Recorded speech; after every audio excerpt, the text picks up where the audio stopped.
que lorsque vous êtes dans un pays dans lequel beaucoup de personnes, de personnalités, de citoyens vous rappellent toujours vos origines, sachez que vous n'êtes pas accepté totalement. Sachez accepter que vous n'êtes pas intégré totalement. Qu'on vous accepte malgré des contraintes. Il faut que les Africains comprennent cela et acceptent cela. Et aussi les Africains de France, d'ailleurs, doivent être fiers d'appartenir à l'Afrique. Si on te dit repars en Afrique, on ne te dit pas de repartir dans une jungle, on ne te dit pas d'aller dans un parc à Lyon. L'Afrique, c'est chez nous. Il faut l'aimer, il faut l'adorer, il faut la respecter, même si on n'y vit pas. Et je veux vous rappeler que plusieurs sportifs français ou ayant la double nationalité ont été traités de franco plus leur nationalité d'origine, même quand ils sont nés en France. Thierry Henry est né à Paris, mais Thierry Henry est pourtant antillais, mais on le lui rappelle quand même. Le franco-guadeloupéen, Thierry Henry. Paul Pogba est né en France, mais on voit des chroniqueurs sportifs français traiter Paul Pogba de franco-guinéen. Donc on vous renvoie toujours vers vos origines. Mais vous ne devrez pas avoir honte de cela. Vous ne devrez pas crier au scandale. Et ce que nous devrions faire dans ce genre de situation, lorsqu'une société se comporte de la sorte, il ne faut pas rompre le cordon, il ne faut pas rompre les attaches avec la mère patrie, avec son continent d'origine. Et beaucoup d'Africains, avant moi, ont pourtant demandé à ces autres Africains qui ont réussi dans ce genre de société de penser toujours à investir en Afrique. Oui, pourquoi? Parce que si nous avions construit l'Afrique, si nous avions développé l'Afrique, on ne serait pas chez les autres. Si nous avions construit et développé l'Afrique, on ne serait pas parti chez les autres. On n'allait pas nous traiter de la sorte. Parce que si, à la place de ce député noir, c'était un Émirati, on lui aurait jamais dit, bon, quitte la France, va chez toi à Dubaï, va chez toi aux Émirats. Parce qu'il n'y a aucune honte d'aller aux Émirats Arabes Unis. Il n'y a aucune honte d'aller, par exemple, à Dubaï. Parce que Dubaï est plus propre, plus développé que Paris. Par exemple, à Dubaï, il n'y a pas de misère. Il n'y a pas de famine à Dubaï. Et donc, c'est ça, c'est ce côté-là que je voudrais évoquer pour dire que ne vous sentez pas toujours à 100% français et européen. Pensez à l'Afrique. Il n'y a pas de guerre partout en Afrique. Il y a des parties de l'Afrique qui sont stables, dans lesquelles on peut vivre tranquillement, on peut investir tranquillement. Hier, j'ai suivi la vidéo de mon frère, d'un frère qui est en France, qui est plutôt au Luxembourg, qui investit au Congo, qui investit en Afrique de l'Ouest. Il faut y penser. Il faut y penser. On ne sait jamais ce qui pourrait arriver demain. On pourrait avoir un fou, puisqu'on a eu des fous à la tête des États comme Hitler. Un autre pourra naître et demander à tous les Africains de quitter l'Afrique, la France, ou de quitter n'importe quel autre pays et de partir. Je ne suis pas sûr que cela pourrait arriver en France, mais ne vous sentez pas plus français que africain. Voilà le conseil que je voulais donner. Ne vous sentez toujours pas plus français que même les Français eux-mêmes. Il faut savoir que dans la société, quand les chroniqueurs sportifs le disent, quand plusieurs journalistes le disent, que vous êtes franco-africain. Sentez-vous français? Oui, mais sentez-vous aussi africain. N'ayez pas honte de l'Afrique. Si on nous traite ainsi, si les autres pensent que bon, vous devez repartir chez vous, c'est parce qu'ils savent que l'Afrique n'est pas développée. Mais qui va développer l'Afrique? C'est nous les Africains. Les Africains qui vivons en Afrique, mais les Africains qui vivent aussi dans la diaspora, à travers le monde. Voilà le coup de gueule que j'ai eu ce matin. J'ai vu des gens, j'ai échangé avec des gens, j'ai lu l'actualité, tout le monde est sur les pieds, sur le qui-vive, parce que ce député est raciste, on l'a traité de raciste, on l'a traité de xénophobe, on l'a traité de tout. Mais il n'est pas le premier. Il ne sera pas le dernier non plus. Mais la répétition de ce genre de messages devrait nous faire réfléchir. Paul Pogba, franco-guinéen. Yannick Noah, quand il gagne, on dit le français Yannick Noah. Quand il perd, on dit le Camerounais Yannick Noah. Tsonga, Joe Wilfried. Quand il gagnait, on disait le français Joe Wilfried Tsonga. Et quand il perdait, le franco-congolais Joe Wilfried Tsonga, ou on disait même carrément le congolais Joe Wilfried Tsonga. Nous ne pouvons pas refuser nos origines. Nous ne pouvons pas refuser nos pays. Mais il faut en être fier. Il faut arborer cette fierté de l'Afrique, d'appartenance à l'Afrique, des origines de l'Afrique. Vous allez aux États-Unis, vous allez dans les Caraïbes, vous allez dans plusieurs pays.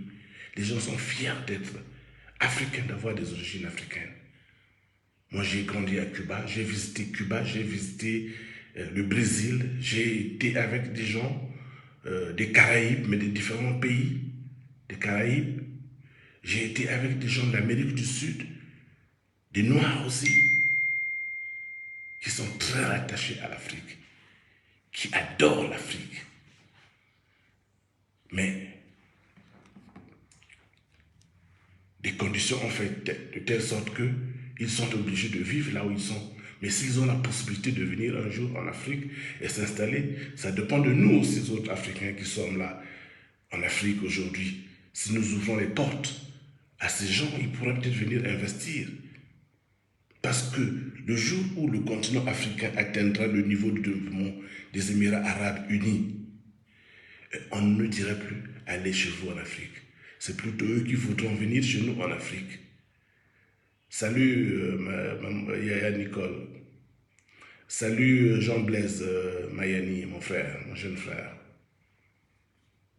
Donc c'est ça. On fait des enfants métis ou noirs. On ferait toujours référence à eux comme africains. Quelqu'un m'a interpellé dans un de mes posts pour dire oui, il y a la xénophobie en Afrique du Sud, là où je suis. Je dis oui, eux au moins ils le disent, ils l'expriment. Bouni, hein, ça va très bien. Oui, les Sud-Africains, certains n'aiment pas les étrangers et ils le disent. Je préfère encore quelqu'un qui le dit que celui qui l'est, mais ne le dit pas. C'est celui-là qui est plus dangereux. Le Sud-Africain est xénophobe, mais sa xénophobie est orientée vers des gens qui considèrent qu'ils ne sont pas utiles à leur pays. Des gens qui viennent ici pour vendre la drogue. Des gens qui viennent ici pour faire ouvrir des commerces dans leur quartier, casser les prix, parce qu'ils savent où acheter des marchandises à l'étranger, casser les prix, et casser donc, baisser les prix. Donc, ce qui revient à dire que handicaper le local qui n'a pas des assises à l'étranger, ou qui n'a pas la possibilité d'aller acheter des produits à l'étranger. Donc il y a un problème de concurrence avec les étrangers. C'est ceux-là. Mais les médecins, les ingénieurs, les machins, vous ne trouverez jamais les Africains, les Sud-Africains, aller les faire des problèmes. Parce qu'ils savent que nous rendons un service important. Et donc, cette xénophobie que l'on rattache à l'Afrique du Sud, alors que l'Afrique du Sud n'a pas le monopole, l'Afrique du Sud n'est pas le berceau de la xénophobie. Oui, il y a peut-être une façon d'exprimer cette xénophobie par la violence. C'est ce qui fait aujourd'hui un peu la particularité de l'Afrique du Sud. Mais dans les autres pays, il y a bien la xénophobie. À la télévision, que ce soit CNews, que ce soit, je ne sais pas, France 1, France 2, ou je ne sais pas, TV5. Quand on parle de franco-camerounais, franco-ivoirien, franco-béninois, je sais comment, est-ce que ce n'est pas de la xénophobie? Est-ce que ce n'est pas du racisme?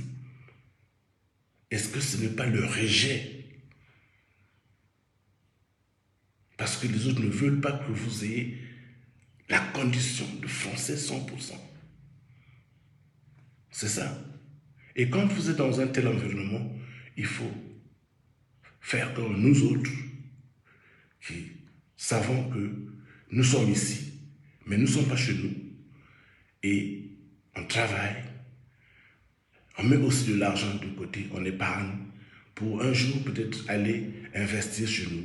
Et c'est le conseil que je donne à ce député noir, à tous les autres artistes, footballeurs, toutes ces personnalités africaines qui ont de l'argent en Europe aujourd'hui, partout dans le monde, en Amérique. Si nous prenons cet argent, nous allons construire nos écoles, nos routes, nos infrastructures, nos hôtels.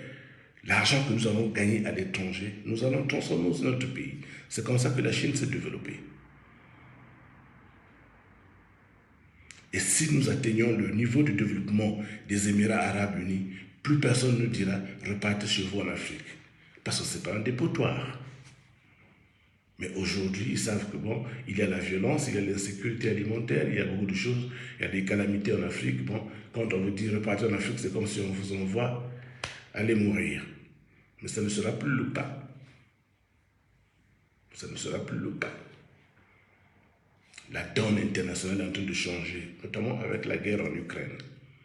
Les relations internationales sont en train d'être bouleversées. Et demain, les choses vont changer. Les choses vont changer. L'Afrique va se développer. Mais soyons fiers d'être africains. Soyons fiers. Donc, voilà. C'est le coup de gueule que j'avais eu ce matin, pour cet après-midi déjà. Et je voudrais donc le partager avec vous. Courage à M. Bilongo. Vous êtes français, mais vous êtes aussi africain. Ne refusez pas, parce que vous êtes né en France, ne refusez pas votre africanité. Je ne sais pas de quel pays il est, de quel pays d'Afrique ses parents sont originaires. Mais ne refusez jamais l'Afrique, ne tournez jamais le dos à l'Afrique. Ne pensez jamais que parce que vous êtes né à Paris ou à Marseille, que vous êtes maintenant 100% français et que vous serez accepté comme tel. Non. Si l'on peut faire même un sondage aujourd'hui pour dire qui voudrait que lui il reste français au Parlement et tout, vous serez même surpris qu'une grande majorité voudrait qu'on vous retire même la nationalité. C'est possible. Comme je vous ai dit, je préfère le xénophobe qui le dit, qui l'exprime, que celui qui le cache dans son cœur. Celui qui le cache est le plus dangereux. Travaillons, nous qui sommes à l'étranger, ayons toujours une pensée pour notre pays. La vocation de chacun de nous, ce n'est pas demain d'aller et être président ou ministre. Nous pouvons contribuer dans nos pays différemment. À travers les connaissances que nous avons acquises à l'étranger. Dans mon métier, par exemple, j'ai appris beaucoup de choses. Je peux aller servir mon pays. Mais je peux aller faire autre chose. Je comprends, il n'y a pas de banque. Je n'ai pas lu tout le message. Mais vous devez savoir que le Congo aura des dirigeants demain. Je vois ici le leader Destin Gavé, un ingénieur en pétrole, en pétrochimie. Demain, Destin Gavet sera quelqu'un, peut-être Premier ministre, peut-être président du Parlement, peut-être président de la République, qui sait. Personne ne connaît son destin. Demain, si lui arrive à être président du Congo, les choses seront changées. Ça peut être Armel Samba. Vous pouvez devenir demain président du Congo et les choses changeront. Parce qu'il y a des choses à faire chez nous au Congo. Le handicap du Congolais qui est au Congo, c'est quoi? C'est qu'on l'a privé de l'argent. Tu vois, mon cher Armel, la dictature a fait en sorte que le Congolais lambda n'ait pas de l'argent. Parce que s'il a de l'argent, il peut influencer des personnes. Et s'ils sont nombreux à avoir de l'argent, ils peuvent... vous voyez, parce que le politique aujourd'hui joue sur la pauvreté. Tant que les gens sont pauvres, ils viendront vers les hommes politiques qui sont riches. Voilà pourquoi on ne crée pas des conditions. Parce que nous parlons aujourd'hui, par exemple, de l'agriculture. Merci, monsieur Armel. Nous parlons, par exemple, du développement de l'agriculture dans notre pays.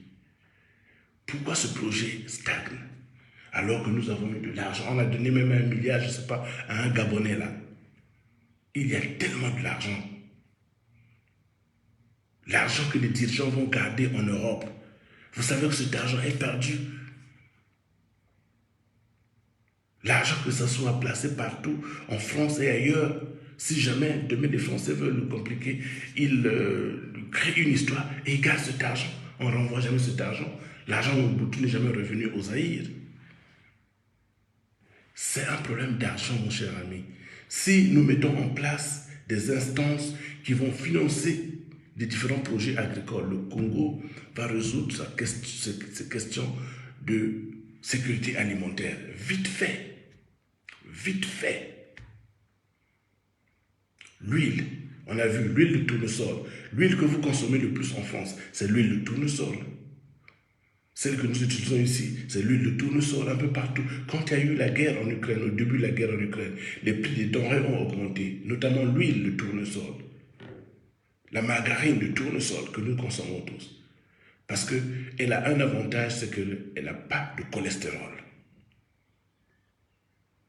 C'est ça l'avantage de l'huile de tournesol. Mais j'ai pris le temps d'investiguer. Le tournesol pousse au Congo comme fleur sauvage. Maintenant, la culture de tournesol, mon cher ami, c'est 3 mois.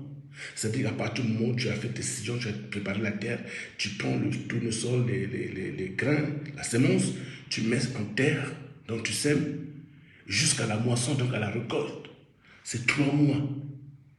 Donc, janvier, vous sémez en janvier, février, mars, avril ou plus tard. Vous avez la semence de tournesol.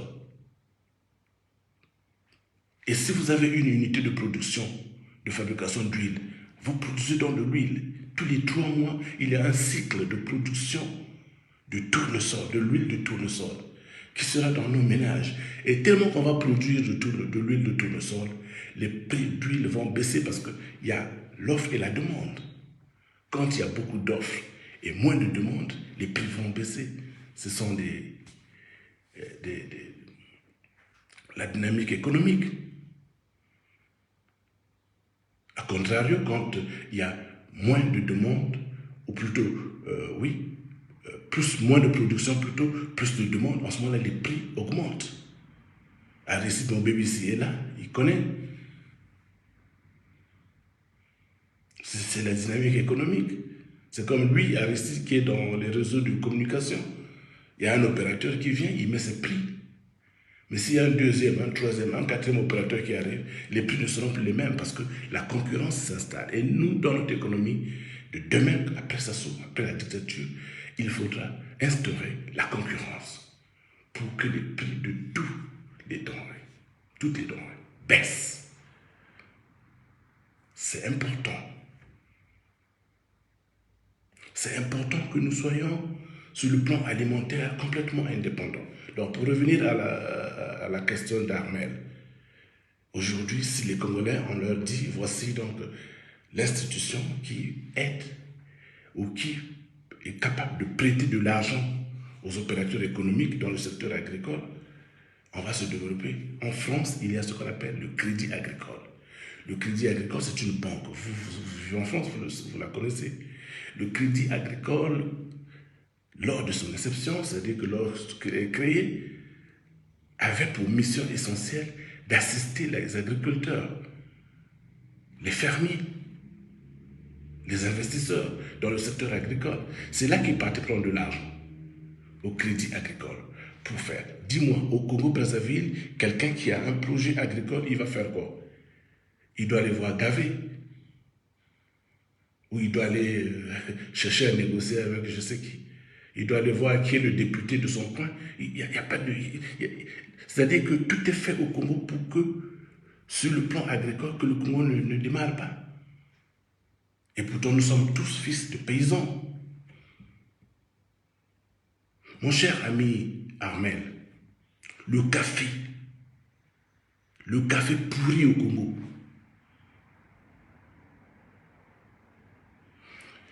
dans la Lekoum, dans la Bunza, dans le Niaré, je ne sais peut-être pas dans le Poul, dans la Likwala surtout. La Likwala, c'est le café partout. La Sanga, c'est le café partout. Mais nous n'exportons pas le café. Nous ne commercialisons pas le café. Regarde ce que fait aujourd'hui Dikembe Mutombo. Dikembe Mutombo qui s'est fait beaucoup d'argent aux États-Unis en jouant dans la NBA. C'est Dikembe Mutombo qui commercialise le café chez lui, en RDC, le café de la RDC. Et il a trouvé qu'un marché aux États-Unis parce qu'il est connu là-bas, il est célèbre, il va le vendre là-bas. Mais chez nous, nous pouvons le faire aussi. Nous avons des gens qui jouent là en France. Nous avons des grands artistes, nous avons des grandes personnalités, députés, ministres, qui sont africains, qui sont là en France. Mais ils pouvaient aussi venir à titre de personnel ou en tant qu'entreprise, commercialiser le café et aller vendre aussi en France ou ailleurs. Et entre-temps, créer des emplois pour les autres, ceux qui sont restés. Mais nous ne le faisons jamais. Nous voulons le passeport. J'ai le passeport rouge. Je suis français, oui, je suis français. Je suis français. Mais mon cher, tu viens de l'Afrique. Tu ne fais rien pour l'Afrique. Et là, on vous le rappelle, et vous criez, et vous pleurez. Mais on vous le dit tout le temps, ce n'est pas la première fois qu'on le dit ici en Africain. Retournez en Afrique, ou qu'on vous rappelle vos origines. Puisqu'on le dit à Thierry Henry, on le dit à Paul Pogba, on le dit à Tchouaméni, on le dit à Mbappé, même à Mbappé on le dit. Le franco-camerounais Paul Mbappé, Kylian Mbappé, quand il a manqué le pénalty à l'Euro, c'était même le Camerounais Kylian Mbappé. Mais c'est ça, la société vous rejette. La société ne veut peut-être pas de vous à 100%. Vous vous incrustez là, vous dites, ah non, nous sommes ceci. Non, pensez à l'Afrique. Pensons à l'Afrique. Pensons à l'Afrique. Il y a même des pourcents. Oui, parce que c'est désolant de lire un peu ce que tu dis. C'est la vérité, mais mon cher Armel. Des poissons qui meurent de vieillesse. Comme s'il n'y a pas de mangeurs de poissons chez nous. Comme s'il n'y a pas de mangeurs de poissons en Afrique. Eh oui, mais c'est la mauvaise volonté des hommes politiques, papa. C'est parce que les politiques se sont accaparés du cash, du capital, et ne permettent pas aux autres d'émanciper. Parce que, comme je l'ai dit, pour la banque agricole, en France, il y a la banque agricole, et qui octroie des crédits aux personnes qui veulent se lancer dans la filière agricole, l'agriculture et l'élevage. En Afrique du Sud, il y a une banque spécialisée. Quand vous voulez commencer une ferme quelque part, une activité de ferme, vous allez dans cette banque, c'est dans cette banque-là que vous trouverez de l'argent. Les autres banques commerciales peuvent aussi vous donner du crédit, mais il y a une banque désignée pour cela. En Namibie, il y a une banque spéciale pour l'agriculture. Au Zimbabwe, au Botswana, en Tanzanie, en Zambie, tous les pays de la SADC, l'Afrique subsaharienne. Dans chacun de ces pays, il y a une banque spécialisée pour octroyer des crédits aux gens qui veulent se lancer dans l'agriculture. Au Congo, il n'y en a pas. Au Congo, il y en a pas. Il y a des gens qui veulent bien créer, bien faire des choses.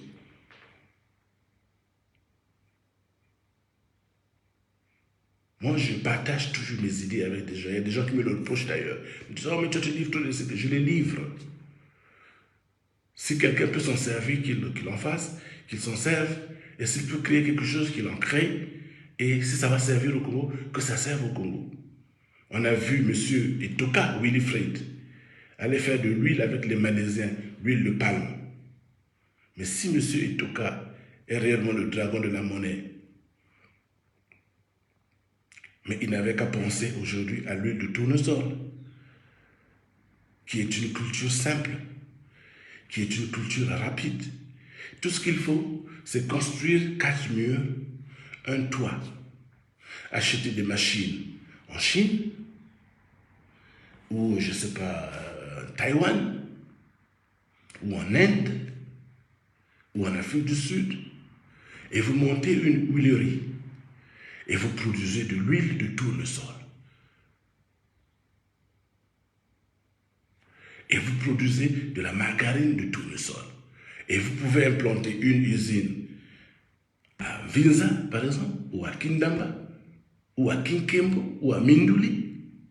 Et vous pouvez en créer une autre à Abala, à Alembe, à Tchambicho. Et vous pouvez en mettre une autre à Beto, à Epena, à Infondo, partout. Le tournesol pousse partout au Congo.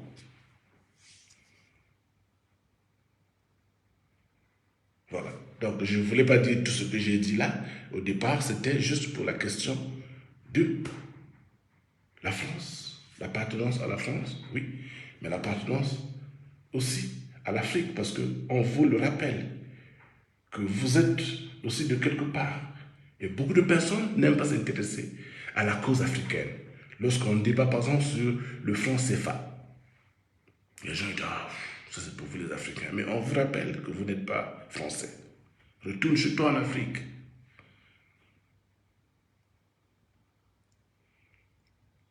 Pardon, il dit quoi? Je suis très flatté de tes interventions. Tu as de très bonnes idées. Prêt à partager avec tout le monde, mon cher Armel. Prêt à partager avec tout le monde. Tant que ça peut servir au pays, tant que ça peut servir aux Congolais, tant mieux. J'ai donné des conseils dans mon domaine, la médecine, sur le charbon. On peut faire des émissions sur des différentes pathologies. On peut le faire. Il y en a d'autres qui le font. Il y a le docteur Ikapi qui le fait. Mais l'agriculture, on peut en parler. On peut donner des idées. On peut faire des choses. Mais je suis sûr qu'au Congo, il y a des gens qui sont engagés, qui veulent faire, mais qui manquent de l'argent. Et l'argent se trouve dans les villages au Congo, Brazzaville. Nous sommes mauvais. Si nous pouvons prendre cet argent, l'argent des générations futures, là même ne fût-ce que la moitié de ça, et on dit, bon, voici lesquels qui veulent produire la nourriture au Congo. Bon, vous faites par exemple le sucre, vous voulez par exemple produire l'huile, vous voulez faire la tomate, ainsi de suite. Et on donne de l'argent aux gens, on donne des moyens aux gens, des tracteurs et tout ça là. C'est vite fait. En 2 ans, on va jeter la nourriture chez nous. On va jeter de la nourriture parce qu'on ne pourra peut-être pas exporter, on ne pourra peut-être pas transformer. Nous allons jeter de la nourriture dans notre pays. Alors qu'aujourd'hui, on n'en jette pas puisqu'il en manque. C'est pas difficile, mes chers amis. Les autres ont réussi cela. Dubaï, nous parlons de Dubaï, nous parlons des Émirats Arabes Unis. Qui a construit ces pays? Ce ne sont pas les Émiratis. Eux, ils ont le pétrole. Ils ont invité les gens à venir investir dans leur pays, à travers, transformer leur pays. Ils ont dit, nous voulons des autoroutes, nous voulons des supermarchés, nous voulons des centres commerciaux, nous voulons le train, le métro, ainsi de suite. Et les autres sont venus construire et ils ont payé. Nous pouvons le faire aussi. C'est la même chose que nous devrions faire. Inviter des gens à venir installer des différentes structures de développement chez nous et nous payons. Tu sais, c'est tout un débat quand il s'agit d'avoir le projet de développement d'un pays. C'est comme Quand vous construisez une maison, vous commencez comment? Vous avez l'idée d'abord de construire une maison. Vous commencez par quoi? Vous achetez un terrain. Vous avez un budget. Vous faites une idée, hein, vous avez un budget. Et vous construisez la maison. C'est comme ça qu'on fait aussi pour un État. Quand tu veux être président, et ça c'est un conseil que je peux donner à mon jeune frère David, vous voulez être président de la République, il faut savoir ce que vous voulez pour ce pays. Dans tel autre secteur, qu'est-ce que vous pouvez apporter? Lorsque vous avez une vision, vous avez un programme, et vous y mettez la volonté et les chances de réussite, vous avez énormément de chances, bien sûr, de réussir parce que les autres vont vous accompagner quand les idées sont bonnes. Donc les Émiratis, ils ont construit leur pays. Ils avaient compris qu'un jour le pétrole pourrait être arrêté, il fallait donc diversifier. Ils ont diversifié aujourd'hui le tourisme.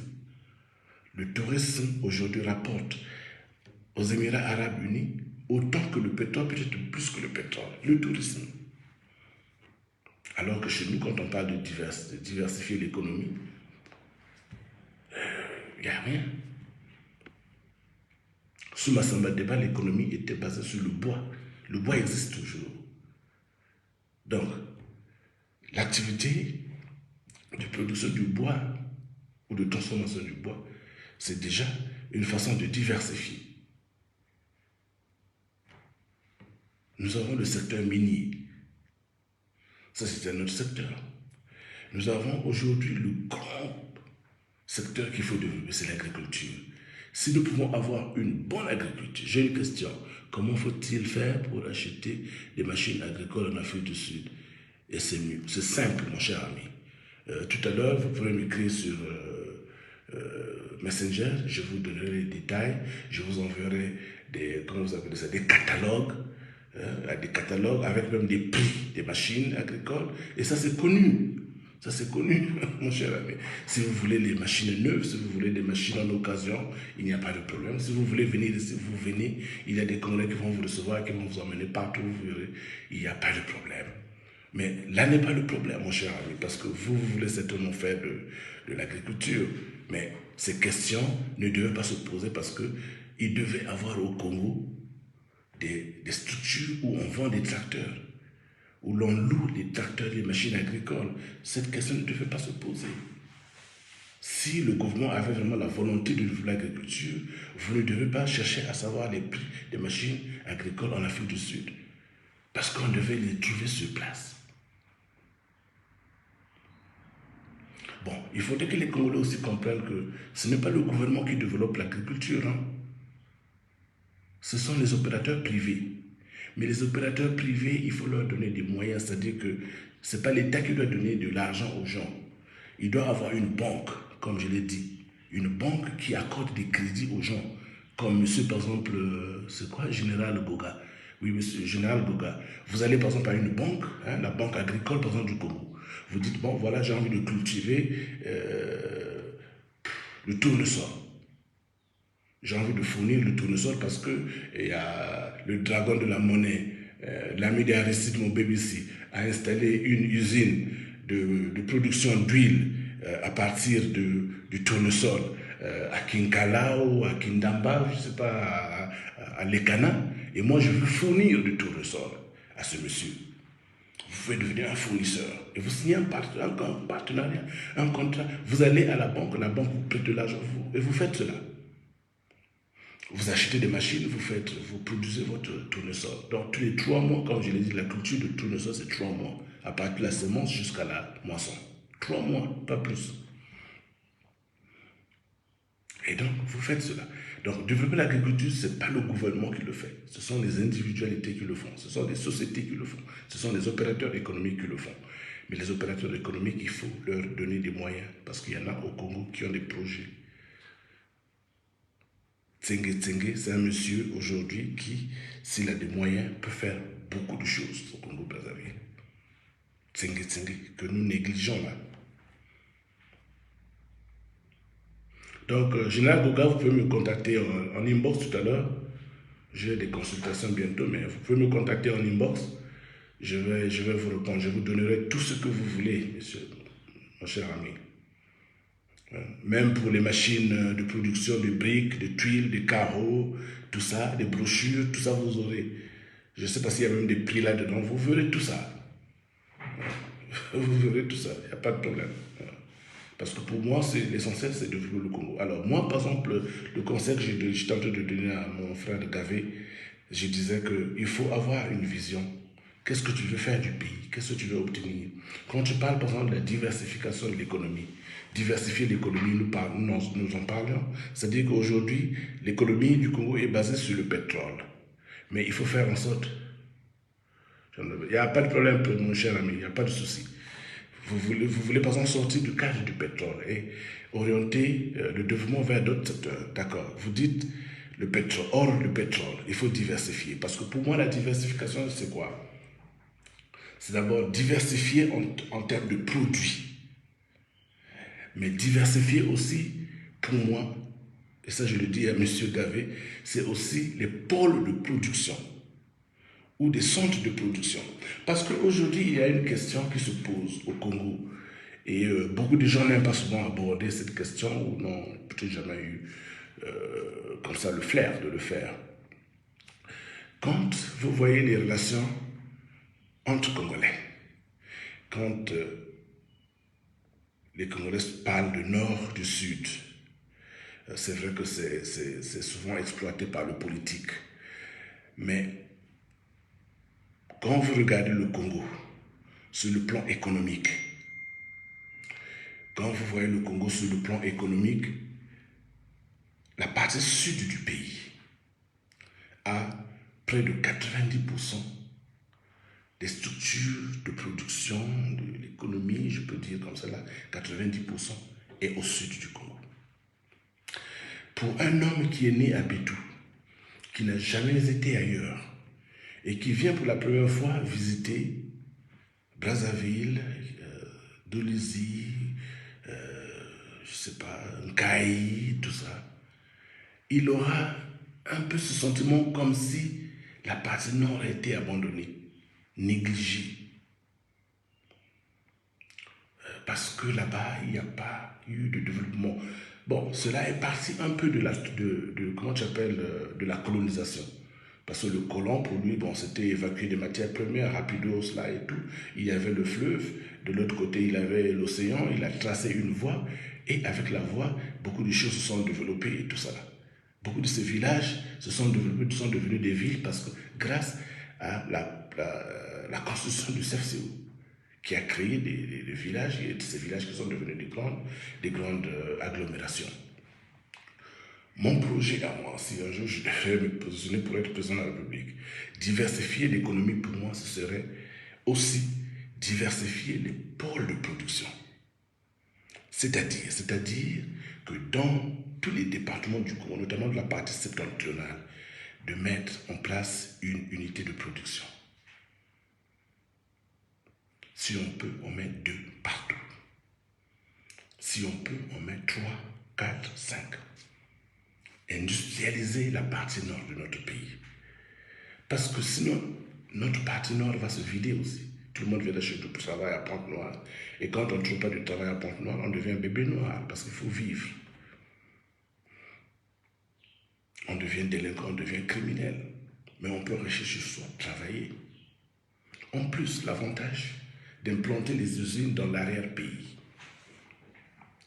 Nkaï est devenue ce qu'elle est grâce à Saris. Et grâce à d'autres sociétés que le PCT a détruit, la Sian à l'époque et tout ça. C'est ça qui fait vivre Nkaï.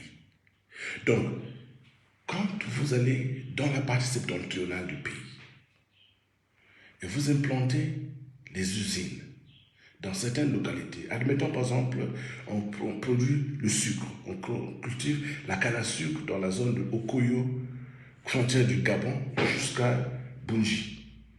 Et on implante une usine de production de sucre à Bunji ou à Okoyo. À Okoyo, par exemple, la cuvette ouest, c'est le tout dernier département de notre pays, Monansuka. Donc, on y crée là une entreprise.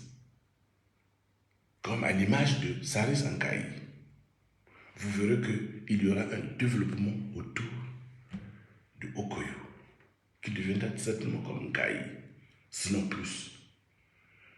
Donc l'avantage, c'est celui-là. C'est d'abord, un, de créer des conditions pour éviter le flux migratoire des populations.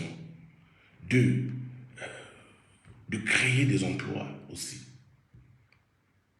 dans l'intérieur du pays, mais aussi de favoriser la croissance des villes dans notre pays. Parce que ce ne sera pas la première expérience. Je vous prends un exemple, mes chers amis. Il y a une ville italienne qu'on appelle Turin, qui a une équipe de football qu'on appelle la Juventus.